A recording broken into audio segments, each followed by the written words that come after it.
Memory chess game আপনার এবং ছোট্ট ছোট্ট বাবুদের লজিক্যাল থিঙ্কিং এবং স্মৃতিশক্তি বাড়াতে দারুণ সহায়ক আমাদের মেমোরি চেস গেম, যেটা মোবাইলের আসক্তি থেকে বাবুদের ডাইভারশন করতে সাহায্য করবে।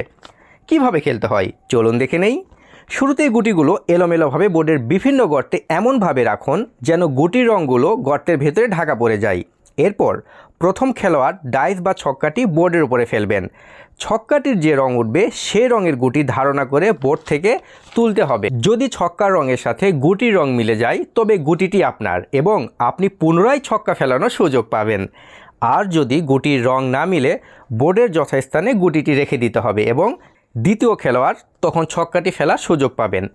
এটাই হলো মেমোরি চেস গেমের কৌশল। যখন গুটিটি পুনরায় যথাস্থানে রেখে দেওয়া হবে তখন আপনাকে মনে রাখতে হবে কোন গর্তে কোন রঙের গুটি রাখা হয়েছে, যেন পরবর্তীতে আপনি ছক্কাটি বোর্ডে ফেলানোর পর সেই রঙের গুটিটি কোন গর্তে আছে তা সহজেই চিহ্নিত করতে পারেন এবং ঝটপট গুটিটি সংগ্রহ করতে পারেন। এইভাবে সর্বশেষ যে খেলোয়াড় সর্বোচ্চ গুটি সংগ্রহ করতে পারবেন তিনি হবেন আমাদের মেমোরি চেস গেম উইনার।